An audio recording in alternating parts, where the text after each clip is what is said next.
ಹೇ, ನಿಮ್ ಮನೇಲಿರೋ ಫರ್ನಿಚರ್ಗಳು ಮತ್ತು ಬಟ್ಟೆಗಳಲ್ಲಿ ಕಾಮನ್ ಆಗಿರೋದೊಂದಿದೆ, ಅದೇನ್ ಗೊತ್ತಾ? ಅದ್ರಲ್ಲಿ ಕಾಮನ್ ಆಗಿರೋದು ಹಣ ಅಲ್ಲ, ಕಾಮನ್ ಆಗಿರೋದು ಕಾಟನ್. ಕಾಟನ್ನು? ಹೌದು, ಕಾಟನ್. ಈ ಹತ್ತಿ ಮತ್ತು ಭಾರತದ ನಡುವಿನ ಸಂಬಂಧ ಬಹಳ ಹಳೆದು.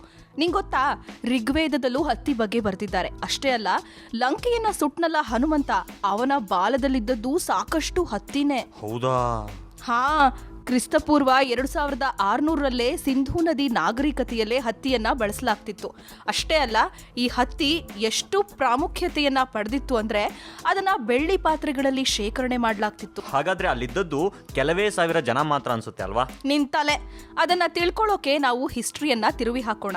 ಕುದಾಹಿ ಸಹಿ ಆರ್ಕಿಯಾಲಜಿಸ್ಟ್ಗಳು ಸಿಂಧೂ ನದಿ ನಾಗರಿಕತೆಯನ್ನ ಬೆಳಕಿಗೆ ತಂದ್ರು. ಅಲ್ಲಿನ ಜನ ಹತ್ತಿಯನ್ನ ಹೆಚ್ಚಾಗಿ ಉಪಯೋಗಿಸ್ತಿದ್ರು ಅನ್ನೋದು ಈ ಡಿಸ್ಕವರಿಯಿಂದ ಗೊತ್ತಾಯ್ತು. ಹಂಗಂದ್ರೆ ಅವರೆಲ್ಲ ಬಿಳಿ ಬಟ್ಟೆಗಳನ್ನ ಹಾಕೊಂಡು ತಿರುಗಾಡ್ತಿದ್ರು. ಹಾ, ಹತ್ತಿ ಬಿಳಿಯಾಗಿತ್ತು ಅಂದ್ರೆ ಬಟ್ಟೆನೂ ಬಿಳಿಯಾಗೇ ಇರ್ಬೇಕಾ? ನಿನಗೆ ಇನ್ನೊಂದು ವಿಚಾರ ಹೇಳ್ತೀನಿ. ಹರಪ್ಪ ಮತ್ತು ಮೊಹೆಂಜದಾರೋ ಜನರು ಆ ಕಾಲದಲ್ಲೇ ಬಟ್ಟೆಗಳಿಗೆ ಕಲರ್ ಕೊಡ್ತಿದ್ರು. ಅಷ್ಟೇ ಅಲ್ಲ, ಬಣ್ಣ ಬಣ್ಣದ ಚಿತ್ತಾರಗಳನ್ನ, ಪ್ರಾಣಿ ಪಕ್ಷಿಗಳನ್ನ ಅದ್ರ ಮೇಲೆ ಬಿಡಿಸ್ತಿದ್ರು. ಈ ವಿಚಾರ ನಿಜಕ್ಕೂ ಆಶ್ಚರ್ಯ ಆಗುತ್ತಪ್ಪ.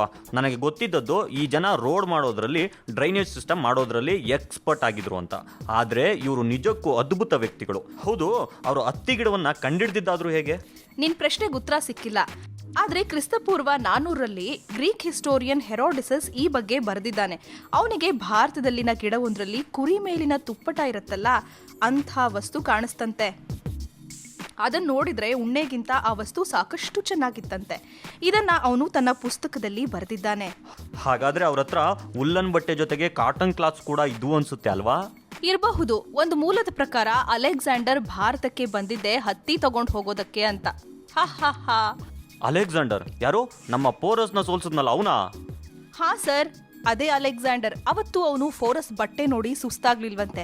ಹತ್ತಿ ಬೆಳಗಿದ್ದನ್ನ ನೋಡಿ ಅಲೆಕ್ಸಾಂಡರ್ ಆಶ್ಚರ್ಯಪಟ್ಟನಂತೆ. ಹಾಗಾದ್ರೆ ಆ ಅಲೆಕ್ಸಾಂಡರೇ ಭಾರತದ ಹತ್ತಿಯನ್ನು ಯುರೋಪಿಗೆ ಇಂಟ್ರೊಡ್ಯೂಸ್ ಮಾಡಿದ್ದು ಅನ್ಸುತ್ತಲ್ವೇನೆ? ಇರಬಹುದು. ಗ್ರೀಕ್ ಜನ ಭಾರತದಿಂದ ಹತ್ತಿಯನ್ನ ಇಂಪೋರ್ಟ್ ಮಾಡ್ಕೊಳ್ತಿದ್ರು ಅನ್ಸುತ್ತೆ. ಹಾಗಾಗಿನೇ ಜೂಲಿಯಸ್ ಸೀಸರ್ನ ಸಹಿತ ಮಾರ್ಕ್ ಆಂಟೋನಿಯ ಬಟ್ಟೆಗಳು ಫುಲ್ ಇಂಡಿಯನ್ ಕಾಟನ್ ಕ್ಲಾತ್ಸ್ ಗಳಾಗಿದ್ವು. ಗೊತ್ತಾ ನಿಂಗೆ? ಕ್ರಿಸ್ತಪೂರ್ವ 300ರಲ್ಲಿ ಈ ಹತ್ತಿ ಎಷ್ಟು ಪ್ರಸಿದ್ಧಿ ಆಯಿತು ಅಂದರೆ ಚೀನಾ ಮತ್ತು ಪರ್ಷಿಯಾದಲ್ಲಿ ಸಾಕಷ್ಟು ಬೇಡಿಕೆಗಿಟ್ಟಿಸ್ಕೊಳ್ತು. ಅವತ್ತಿನ ಕಾಲಕ್ಕೆ ಹತ್ತಿಯನ್ನು ಗುಜರಾತ್, ಪಾಟಿಯಾಲ, ಆಂಧ್ರ ಪ್ರದೇಶ ಮತ್ತು ಬಂಗಾಳದಲ್ಲಿ ಹೆಚ್ಚಾಗಿ ಬೆಳಿಲಾಗ್ತಿತ್ತು. ಇನ್ನು ಇವತ್ತಿನ ಬಾಂಗ್ಲಾದ ರಾಜಧಾನಿ ಢಾಕಾದಲ್ಲಿ ಈ ಹತ್ತಿ ಎಷ್ಟು ಚೆಂದ ಇತ್ತು ಅಂದರೆ ಜನ ಅದನ್ನು ಹರಿಯೋ ನೀರು ಅಂತ ಕರೀತಿದ್ರು. ಹೇ, ಹೌದು, ಈ ಟರ್ಕರ್ ಮತ್ತು ಮಂಗೋಲಿಯಾದವರು ಭಾರತಕ್ಕೆ ಬಂದಿದ್ದು ಹತ್ತಿ ಕೊಳ್ಳೆ ಹೊಡೆಯೋಕ? ಅದು ಹಾಗಲ್ಲ. ಬೇರೆ ದೇಶದವರು ಬಂದು ಹೋದ್ಮೇಲೆ ಇಲ್ಲಿನ ಡಿಸೈನ್ ಬದಲಾಗಿತ್ತು.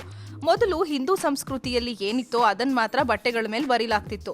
ಇದು 12ನೇ ಶತಮಾನದವರೆಗೂ ಯಾವುದೇ ಅಡೆತಡೆಗಳಿಲ್ಲದೆ ನಡೆದಿತ್ತು. 13ನೇ ಶತಮಾನದಲ್ಲಿ ಇಸ್ಲಾಂಗೆ ಸಂಬಂಧಿಸಿದಂತ ಡಿಸೈನ್ಗಳು ಬಂದ್ವು. ನನ್ನ ಶರ್ಟ್ ಮೇಲೆ 21ನೇ ಶತಮಾನ ಅಂತ ಬರ್ದಿದೆ. ನಿಂಗೆ ಹೇಳೋಕ್ಕಾಗಲ್ಲ ಬಿಡು. ಅಂದಹಾಗೆ ನಿಂಗೆ ಈ ವಿಚಾರ ಗೊತ್ತಾ? ಯಾವುದು? ಒಂದ್ಸಾರಿ ಔರಂಗಜೇಬ್ ತನ್ನ ಮಗಳನ್ನ ನೋಡಿದ್ನಂತೆ. ಅವಳು ಧರಿಸಿದ ಬಟ್ಟೆಯಲ್ಲಿ ಅವಳ ಮೈ ಕಾಣ್ತಿತ್ತಂತೆ. ಹಂಗಾಗಿ ಅವನು ಅವಳಿಗೆ 7 ಬಟ್ಟೆಗಳನ್ನ ಹಾಕ್ಸಿದ್ನಂತೆ. ಯಪ್ಪ, ಅಂದ್ರೆ ಒಂದ್ರ ಮೇಲೊಂದಾ? ಹೌದು. ಮೊಘಲರ ಕಾಲದಲ್ಲಿ ಹತ್ತಿಗೆ ಎಷ್ಟು ಬೆಲೆ ಬಂತು ಅಂದ್ರೆ ಅದನ್ನ ಹೊರದೇಶದಿಂದ ಇಂಪೋರ್ಟ್ ಮಾಡ್ಕೊಳ್ತಿದ್ರಂತೆ. ಮತ್ತೊಂದು ಇಂಟ್ರೆಸ್ಟಿಂಗ್ ವಿಚಾರ ಅಂದ್ರೆ ಅಕ್ಬರ್ ಕಾಲದಲ್ಲಿ ಈ ಹತ್ತಿಗೆ ಬ್ಲ್ಯಾಕ್ ಮಾರ್ಕೆಟ್ ಕೂಡ ಇತ್ತಂತೆ. ಹಂಗಂದ್ರೆ ಬ್ಲಾಕ್ ಮಾರ್ಕೆಟ್ ಅಷ್ಟು ಹಳೇದು? ಹಾ, ಅದಕ್ಕೂ ಮೊದಲು ಇರಬಹುದು.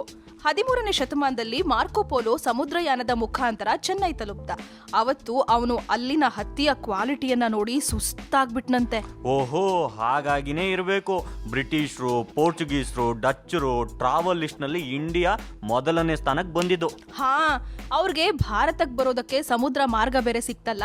ಹೀಗಾಗಿ ವ್ಯಾಪಾರ ಮಾಡ್ತೀವಿ ಅಂತ ಭಾರತಕ್ಕೆ ಬಂದ ಪೋರ್ಚುಗೀಸರು 100 ವರ್ಷಗಳ ಕಾಲ ಇಲ್ಲಿನ ಕಾಟನ್ ಇಂಡಸ್ಟ್ರಿ ಮೇಲೆ ಕಂಟ್ರೋಲ್ ಹೊಂದಿದ್ರು. ಅವರು ಇಲ್ಲಿ ಇಂಡಸ್ಟ್ರಿ ಬೆಳೆಯೋದಕ್ಕೆ ಬಿಡ್ಲಿಲ್ಲ. ಬದಲಾಗಿ ಕಡಿಮೆ ದುಡ್ಡಿಗೆ ಇಲ್ಲಿಂದ ಹತ್ತಿ ತಗೊಂಡು ಹೋಗಿ ಆಫ್ರಿಕಾದಲ್ಲಿ ಅದನ್ನ ಮಾರ್ತಿದ್ರು. ಆಮೇಲೆ ಆಫ್ರಿಕಾದಿಂದ ಗುಲಾಮರ್ನ ಕರ್ಕೊಂಡು ತಮ್ಮೂರಿಗೆ ಹೋಗ್ತಿದ್ರು. ಹಂಗಾದ್ರೆ ಪೋರ್ಚುಗೀಸರು ಸಹ ಬ್ರಿಟಿಷರು ತರ ಆಫ್ರಿಕನ್ಸ್ ಮೇಲೆ ಅತಿಕ್ರಮಣ ಮಾಡ್ತಿದ್ರು ಅಂದಂಗಾಯ್ತು. ಹೌದು. ಈ ರೀತಿನೇ ಭಾರತದ ಹತ್ತಿ Egypt, Turkey, Arabia, China, Europe ಮತ್ತು ಪರ್ಷಿಯಾಗಳ ಪಾಲಾಗಿದ್ದು. ನಮ್ ದೇಶದ ಹತ್ತಿಗಿದ್ದ ಪಾಪ್ಯುಲಾರಿಟಿ ನೋಡಿನೇ ಬ್ರಿಟಿಷ್ನವರು ಕೂಡ ಭಾರತಕ್ಕೆ ಬಂದದ್ದು, ಅದು ವ್ಯಾಪಾರಿಗಳಾಗಿ. ಅರೆ, ಬ್ರಿಟನ್ ನಲ್ಲಿ ಅಮೆರಿಕದ ಹತ್ತಿ ಫೇಮಸ್ ಅಲ್ವಾ? ಹೌದು. ಆದ್ರೆ 1861ರಲ್ಲಿ ಅಮೆರಿಕದಲ್ಲಿ ನಡೆದ ಸಿವಿಲ್ ವಾರ್ನಿಂದ ಬ್ರಿಟಿಷರಿಗೆ ಅಮೆರಿಕ ಕಾಟನ್ ಇಂಪೋರ್ಟ್ ಮಾಡೋದಕ್ಕೆ ಆಗ್ಲಿಲ್ಲ. ಹಾಗಾಗಿನೇ ಭಾರತದ ದಕ್ಷಿಣ ಭಾಗದಲ್ಲಿ ಅಮೆರಿಕ ಕಾಟನ್ನ ಬೆಳೆಯೋದಕ್ಕೆ ಅವರು ಪ್ರಯತ್ನ ಮಾಡಿದ್ದು. ಆದ್ರೆ ಅದು ಸಾಧ್ಯ ಆಗ್ಲಿಲ್ಲ. ಈ ಹತ್ತಿಯಿಂದಲೇ ಗಾಂಧೀಜಿಯವರು ಬ್ರಿಟಿಷರನ್ನ ಭಾರತದಿಂದ ಓಡಿಸೋದಕ್ಕೆ ಯಶಸ್ವಿಯಾಗಿದ್ದು ಅಂದ್ರೂ ತಪ್ಪಾಗೋಲ್ಲ ಅಲ್ವಾ? ಹೌದು, ಬ್ರಿಟಿಷರು ಇಲ್ಲಿಂದ ಸಸ್ತಾ ಮಾಲ್ಗೆ ಹತ್ತಿಯನ್ನು ಕೊಂಡ್ಕೊಂಡು ಬ್ರಿಟನ್ಗೆ ತಗೊಂಡು ಹೋಗ್ತಿದ್ರು. ಅಲ್ಲಿ ಕಾರ್ಖಾನೆಗಳಲ್ಲಿ ಅದನ್ನ ಬಟ್ಟೆಗಳನ್ನಾಗಿ ಮಾಡಿ ಮತ್ತೆ ಇಂಡಿಯಾಗೆ ತಂದು ಮಾರ್ತಿದ್ರು. ಇದರಿಂದ ನಮ್ಮಲ್ಲಿನ ಕಾಟೇಜ್ ಇಂಡಸ್ಟ್ರಿಗಳು ಮತ್ತು ನೇಕಾರರು ತೊಂದರೆ ಅನುಭವಿಸ್ತಿದ್ರು. ಓಹೋ, ಹಾಗಾಗಿನೇ ಗಾಂಧೀಜಿ ಬ್ರಿಟಿಷರ ಬಟ್ಟೆಗಳನ್ನ ಬಳಸಬೇಡಿ ಅಂತ ಹೇಳಿದ್ದು, ಅದನ್ನ ಬಾಯ್ಕಾಟ್ ಮಾಡಿದ್ದು. ಗಾಂಧೀಜಿ ತಮ್ಮ ಬಟ್ಟೆಗಳನ್ನ ತಾವೇ ತಯಾರಿಸ್ಕೊಳ್ತಿದ್ರು. ಇದನ್ನ ಎಲ್ಲರೂ ಮಾಡಬೇಕು ಅಂತ ಹೇಳಿದ್ರು.